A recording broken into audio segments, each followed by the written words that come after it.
When it comes to winning in life, whether that's building a career, improving your health, starting a business, or becoming the best version of yourself, there's one universal truth that you have to accept before anything else can work. Your success starts with you. No one is coming. No one is going to walk into your life and hand you the results you dream about. Not your boss, not your partner, not some miracle moment. If you want to win, you have to focus on you and take full responsibility for where you are and where you're going. This isn't about blaming yourself. It's about empowering yourself. Responsibility doesn't mean fault. It means control. When you take ownership of your life, you stop waiting. You stop outsourcing your happiness, your motivation, your drive to other people or circumstances. You take the wheel. You stop playing the victim and start becoming the creator. That's when your life begins to change. Most people never get this far. They spend their lives waiting for the right time, for someone to notice them, for someone to fix what's broken. But what they don't realize is that the wait is the trap. You keep telling yourself, once this happens, then I'll change. But you'll be stuck in that loop for years. Real change starts when you decide that you are the only one responsible for what happens next. You stop blaming your past, your environment, or the people who let you down. You look yourself in the mirror and say, it's on me now. And that's the best thing that could have ever happened. This is the foundation of personal growth. Realizing that no one is more invested in your success than you. No one is more affected by your choices than you. And no one is more capable of changing your life than you. You don't need permission to start. You need a decision. You need to draw a line in the sand and say, this is where I begin. This is where things change. Now let's talk science for a moment. Your brain is constantly forming associations. When you take responsibility and act in alignment with your goals, your brain starts to rewire. It strengthens the belief that you are in control. This builds self-efficacy, which is your belief in your ability to achieve goals. And this belief is one of the strongest predictors of long-term success. The more you take action, the more your confidence grows. The more your confidence grows, the more action you take. It becomes a positive feedback loop.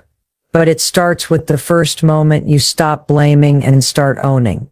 Think of a time in your life when you made something happen through sheer will. Maybe it was studying for an exam, starting a side hustle, getting through a breakup, or making a hard decision. In that moment, you weren't waiting. You weren't watching others. You weren't asking, why me? You were focused, determined, and in control. That's the version of you that wins. That's the version of you that's still inside. The problem is that most people only access that version when they're backed into a corner. But what if you stopped waiting for crisis to activate your potential? What if you decided to live in that version of you every single day? The truth is, no one is coming to push you. No one is coming to check on your goals, make sure you're getting up early, or remind you to do the hard things. That's your job. That's your responsibility. That's your power. When you own that, you become unstoppable. It's not always easy. In fact, it's uncomfortable. Because taking responsibility means you have to admit when you're falling short. It means you have to be honest about your patterns, your excuses, and the things you keep postponing. But that honesty, that's your starting point. That's where progress begins. When you focus on you, your habits, your mindset, your growth. You stop getting pulled in a million directions. You stop reacting and start creating. You realize that your life is a direct reflection of your decisions. And if you don't like something, you can change it. That realization is freedom.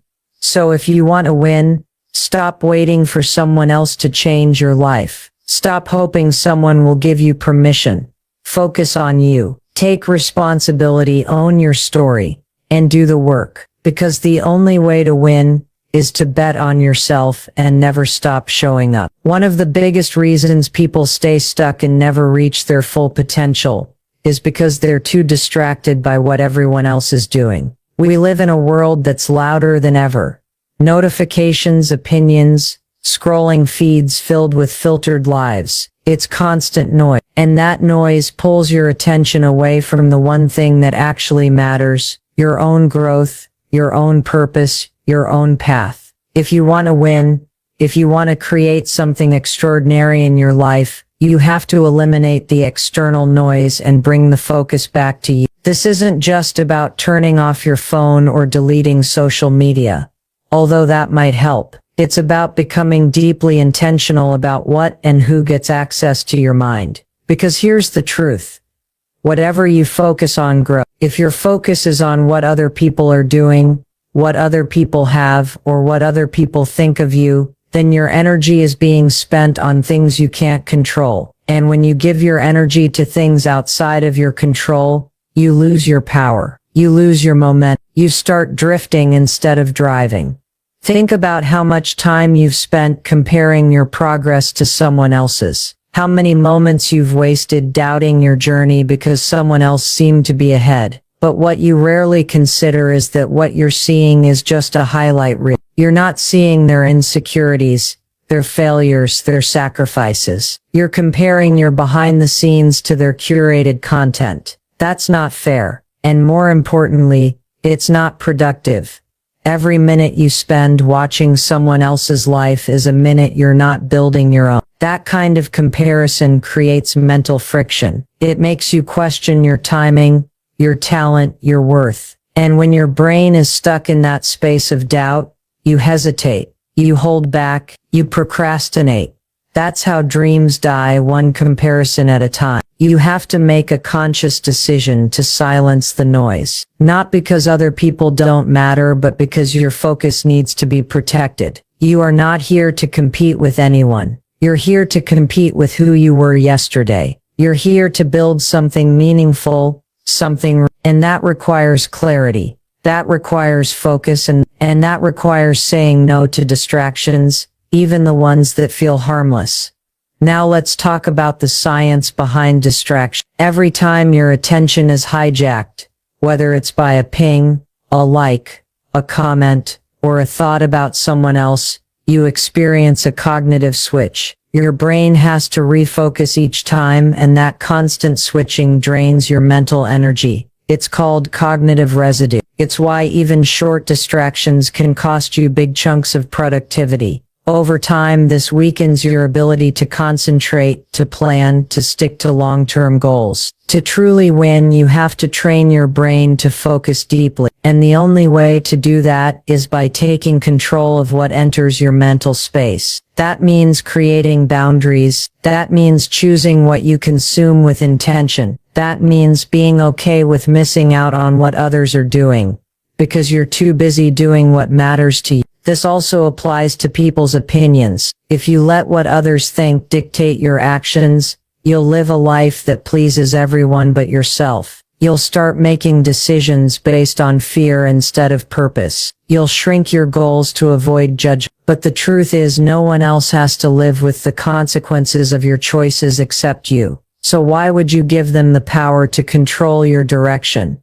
At some point you have to decide that your vision is worth more than their approval. You have to get so focused on your mission that the noise becomes background. You have to build your own definition of success and stop chasing someone else's version of it. Because chasing trends, chasing validation, or chasing followers might feel good in the moment, but it won't lead to long-term fulfillment. Focusing on you means turning down the volume of the world and tuning into your own frequency. It means trusting your instincts, even when the crowd is going the other way. It means showing up for your goals, even when no one's watching, because the truth is, that's where the real work happens. Not in public, not on the timeline, but in the quiet moments, when you choose to tune out the noise and double down on your own growth. So if you're serious about winning, make it a daily habit to disconnect from distractions and reconnect with your purpose. Turn off what pulls you away from your path. Stop watching, start building. And remember, every step you take focused on your growth is a step closer to the life you were meant to live. Winning in life doesn't come from copying someone else's blueprint. It comes from creating your own. So many people waste years chasing goals that were never theirs to begin with. They follow the crowd, mimic successful people online, or adopt routines that don't align with who they are. And then they wonder why they feel burned out, uninspired, or stuck. If you want to win, you have to design a personalized success strategy, a system that fits you, your values, your energy, and your vision. There's no one-size-fits-all formula for success. What works for someone else might completely drain you. What energizes them might overwhelm you. The way someone else structures their day might not match your natural rhythm. That's why copying other people's routines without understanding yourself first is a recipe for frustration. You have to do the internal work of figuring out how you operate best. That starts with self-awareness. What times of day are you most alert and focused? What types of tasks drain you versus fuel you? Are you more productive in quiet isolation or when there's some level of interaction? Do you need long stretches of deep work or short bursts of high intensity? The answers to these questions matter, because success isn't just about effort. It's about efficient effort. You have to match your strategy to your natural strengths.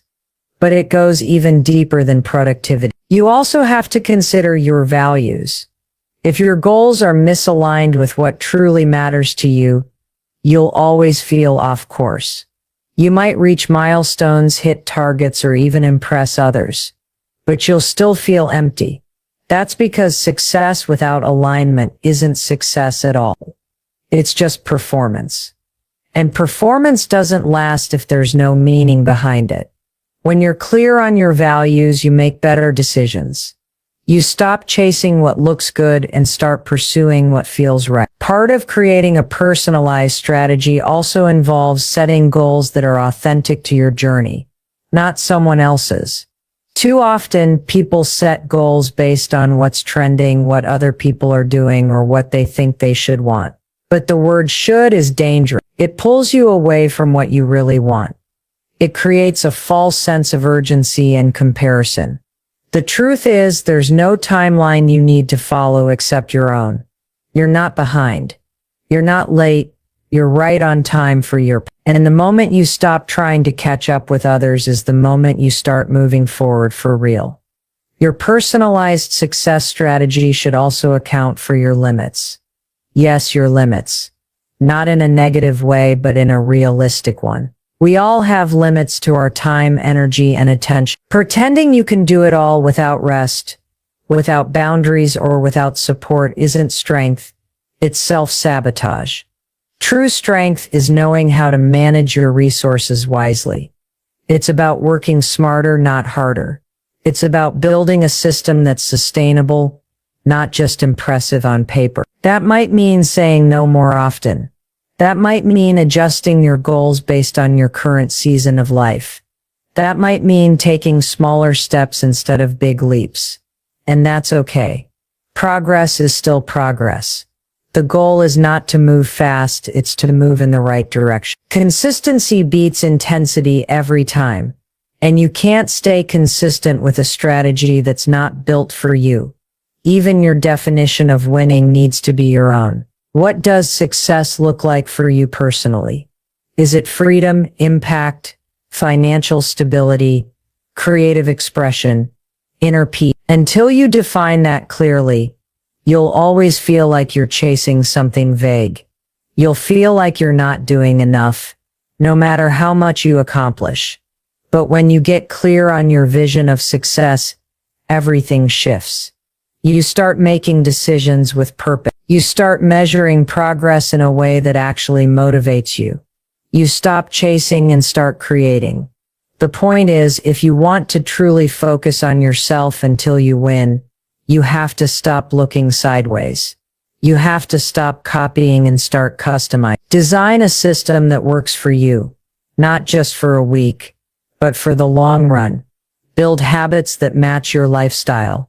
Set goals that reflect your truth. Measure success in a way that keeps you grounded, not anxious. Because the real win isn't in doing it like everyone else. The real win is in doing it like you authentically, consistently, and on your terms. If you want to achieve anything meaningful in your life, you have to understand one fundamental principle. Success is not built on motivation. It's built on consistency. Motivation is fleeting. It comes and goes like a wave, and if you rely on it to take action, you'll never make real progress. The people who win in life aren't the ones who feel motivated every day. They're the ones who have mastered the discipline of doing the work even when they don't feel like it. That's the difference between dreaming and doing. That's the difference between wishing and winning. There's a science to discipline, and when you understand it, you realize that success is not about intensity. It's about repetition. It's about showing up for yourself every single day, even in the smallest ways. Every time you take action aligned with your goals, you strengthen neural pathways in your brain.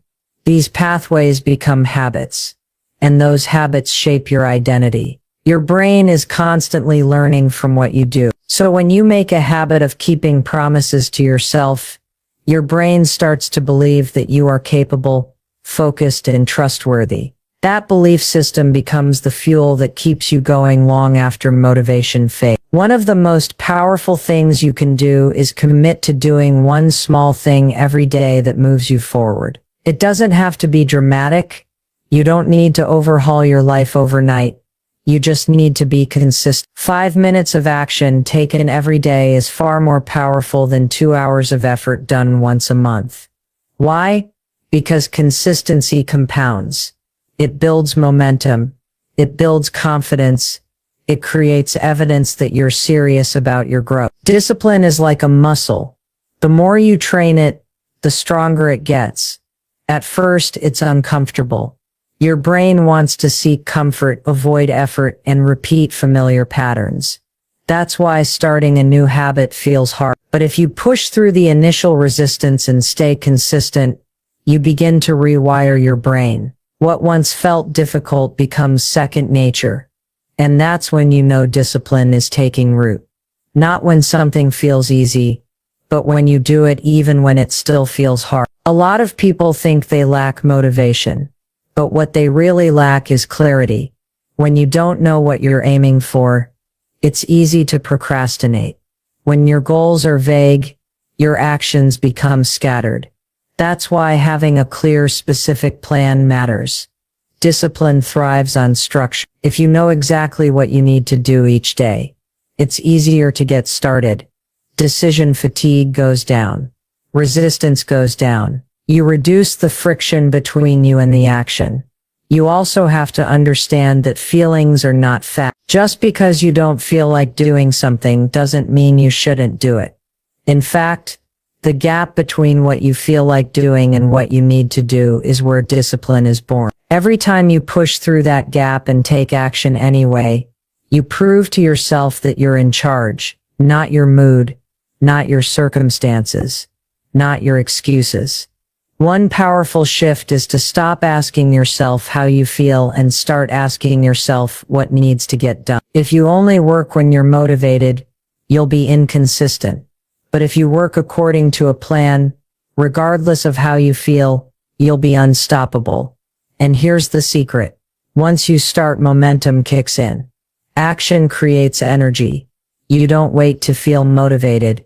You get motivated by moving. Discipline also creates emotional stability. When you build a routine and stick to it, you create structure in your life. That structure gives you a sense of control. It helps you stay grounded when life gets chaotic.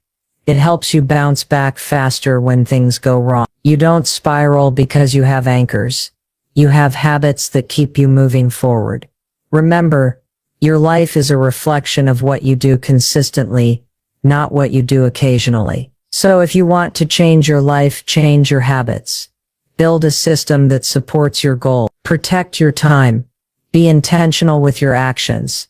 Show up for yourself, even on the hard days. Especially on the hard days. Because that's what discipline is. It's choosing long-term growth over short-term comfort. It's choosing action over excuse. It's choosing to keep going even when no one's watching. And in the end, that's what separates those who dream from those who win. The people who win don't rely on motivation. They rely on themselves. They do the work, and they do it again tomorrow. One of the most powerful factors that determines whether or not you succeed is the conversation happening inside your own head. Every single day, you are thinking thousands of thoughts. Some of them are positive, some are neutral, but many are negative, and most of those negative ones go unchecked. You don't even realize how often you're doubting yourself, criticizing yourself, or talking yourself out of your potential. If you want to win, you have to get serious about rewiring your inner critic and replacing it with a voice that builds you, not breaks you. The truth is, your thoughts create your emotions, and your emotions drive your actions. So if your thoughts are filled with doubt, fear, or self-sabotage, your behavior will reflect that. You'll hesitate, you'll procrastinate, you'll play small, and even if you take action, you'll second-guess yourself the whole way through. You might show up physically, but mentally, you're not all in, and that lack of conviction can sabotage even your best efforts. That's why it's so important to recognize that your inner critic is not the truth. It's a pattern. It's a mental loop that was likely formed years ago, maybe from criticism you received as a child, failure you experienced in the past, or limiting beliefs you picked up from the people around you. These thoughts feel automatic because they've been repeated for so long. But just because something is familiar doesn't mean it's accurate. And just because a thought pops into your head doesn't mean you have to believe it. You can rewire those thoughts, you can interrupt the old narrative and replace it with a new one. This isn't about fake positivity, it's about creating a mindset that supports your goals instead of undermining them. It starts with awareness. Start noticing the language you use with yourself. When you make a mistake, do you say, "I'm such an idiot," or do you say, "That's a lesson, I'll do better next time"? When things don't go as planned, do you immediately think, "I knew I'd fail," or do you say, "This is part of the process, I'm still growing"? The words you use matter because they shape your identity.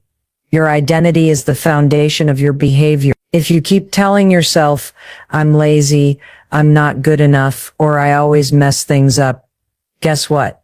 Your brain starts to look for evidence to confirm those beliefs. That's called confirmation bias. Your mind will literally filter your experiences to match the identity you've accepted. So if you want to change your behavior, you have to first change the story you're telling yourself. One of the most effective ways to do this is to create intentional, affirming thoughts that reinforce the identity you're building. For example, instead of saying, "I'm not disciplined," say, "I'm learning to be consistent." Instead of saying, "I'm not confident," say, "I'm building confidence every day by showing up." These statements might feel uncomfortable at first because they're new, but with repetition, your brain will begin to accept them as true. And once your brain believes something, your behavior will start to follow. Another powerful tool is to talk to yourself the way you would talk to someone you care about. If your best friend failed at something, would you call them a failure? Would you tell them to give up? Of course not. You'd remind them of their potential. You'd encourage them to try again. You'd speak with compassion, so why not extend that same grace to yourself? You are not your mistakes, you are not your doubts, you are not your fear. You are a human being doing your best, and that deserves acknowledgement, not criticism. Winning requires mental resilience. It requires the ability to keep going even when things don't go your way. And that kind of resilience starts with yourself. You need to become your own coach, not your own enemy. You need to catch yourself when you're spiraling and shift your language. You need to remind yourself of your progress, your effort, your growth. That internal validation is what keeps you grounded when external results are slow. Remember, you can't outperform your mindset. No matter how hard you work, if your thoughts are working against you, it will feel like you're swimming upstream. But when your mindset aligns with your actions, everything flows more easily. You move with more confidence, more clarity, more conviction. You stop hesitating and start trusting yourself. So the next time that inner critic starts speaking up, pause and ask, is this thought helping me or hurting me? If it's not helping, change it. Replace it with something that supports the person you're becoming. Because the most important conversation you'll ever have is the one you're having with yourself. Make sure it's one that moves you forward. People talk a lot about confidence like it's some magical quality you're either born with or you're not. But that's not true. Confidence isn't something you're given. It's something you build. And the way you build it is by taking consistent action and keeping promises to yourself. You want to feel more confident? Stop waiting for the feeling to show up. Start doing the things you've been avoiding. Start proving to yourself that you're capable, reliable, and willing to show up even when it's hard. That's where real confidence is born, in action, not in thought. Confidence doesn't come from standing in front of a mirror and repeating affirmations, although that might help some people. It comes from experience, from stepping into discomfort, from pushing through doubt and realizing you didn't fall apart. It's built in the moment you do the thing that scares you and discover that you're stronger than you thought. Every time you take action in spite of fear, you collect evidence that you're more powerful than your excuses. And over time, that evidence stacks up. That's how belief in yourself grows, not from perfection but from persistence. One of the most misunderstood ideas is that you need to feel confident in order to be confident. That's backwards. Action precedes feeling. Think about it.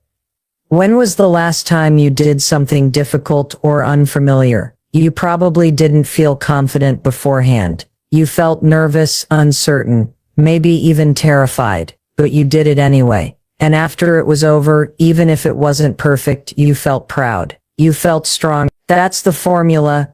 Courage first, confidence second. You can't skip that order. Building confidence also means being willing to be a beginner. A lot of people never grow because they don't want to look foolish. They don't want to fail publicly, but every expert was once a beginner. Every confident person once felt awkward.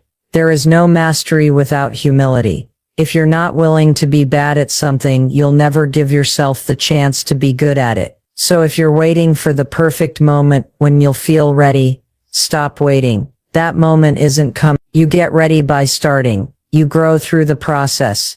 Confidence also comes from consistency. When you do something over and over again, your brain starts to recognize it as familiar. Familiarity breeds comfort. So if you keep showing up for your workouts, your writing, your business, your goals, whatever it is, you start to feel more competent, more at ease. It doesn't mean the fear disappears. It means you've learned how to manage it. You've proven to yourself that you can survive discomfort. That's powerful. That's what separates people who stay stuck from people who move forward. Another critical piece of building confidence is keeping your promises to yourself. Every time you say you're going to do something and you follow through, you build trust. And trust is the foundation of confidence. But when you constantly break your own promises, when you hit snooze, when you skip the task, when you back out, you start to erode that trust. Your brain learns not to believe you. That's why you feel like you can't rely on yourself. So start small. Make promises you know you can keep. Show yourself that your word means something. Because when you trust yourself, you don't need anyone else to validate your potential. Confidence isn't about being the loudest person in the room. It's not about pretending to have it all figured out. It's quiet. It's steady. It's the feeling that no matter what happens, you'll handle it. You'll figure it out. You'll keep going. That kind of confidence can't be faked. It's built through doing hard things consistently on purpose. You also need to surround yourself with people who reinforce that belief, who remind you of your strength when you forget,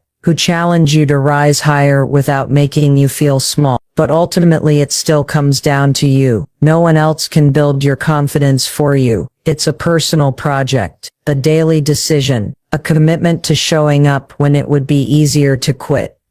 So if you're struggling with self-doubt, don't try to get rid of the fear. Just stop letting it lead. Let action lead. Let effort lead. Let the version of you who wants more take the reins. Because every single step you take in the direction of your goals, every single time you show up for yourself, you're building it. You're stacking bricks of confidence one action at a time. And one day you'll look around and realize you didn't just hope for confidence, you earned it.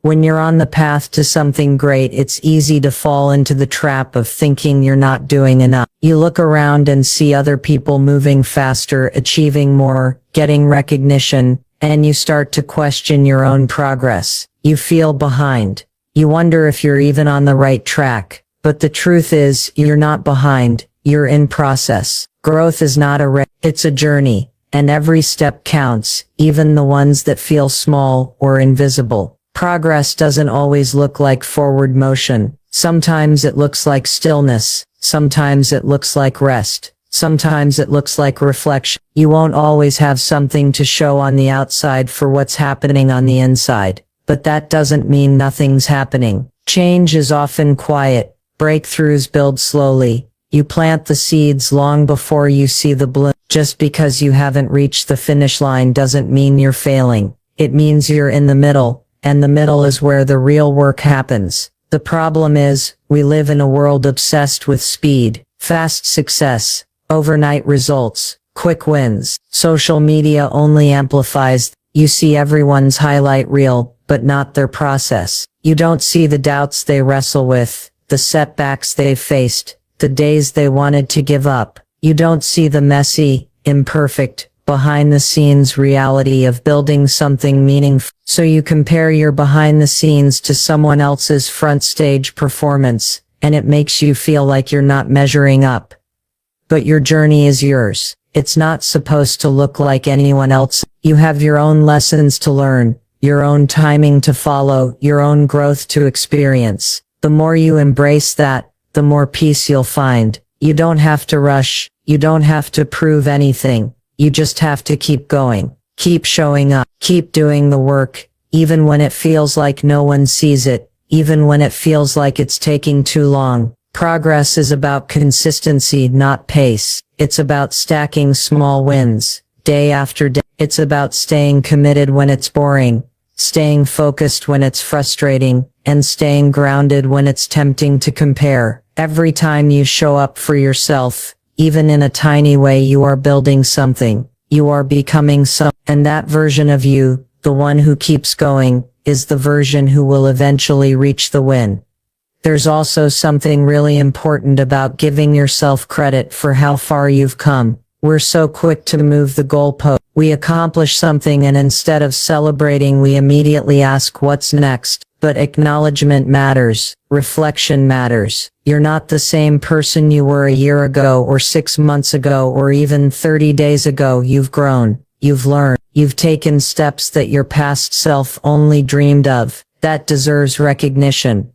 When you feel discouraged, pause and look back, not to dwell but to remember. Remember the obstacles you've already overcome. Remember the fears remember the times you thought you couldn't do it but did it anyway. That's proof that you're capable. That's proof that you're in process. And that's what builds resilience. The understanding that progress isn't always linear, but it is always happening when you stay in the game. You also have to be kind to yourself in this process. Growth is not just about pushing harder, it's about learning how to support yourself in the hard moments. It's about giving yourself permission to rest, to reset, to regroup. That doesn't mean you're giving up, it means you're refueling. And refueling is what allows you to keep going. You're not weak for needing a break, you're wise enough to know that sustainability matters more than speed. So the next time you feel like you're not where you want to be, remind yourself, you're not behind, you're preparing, you're building, you're becoming. The work you're doing today is laying the foundation for the results you'll see tomorrow. Keep trusting that, keep believing in your process, even when you can't see the outcome yet,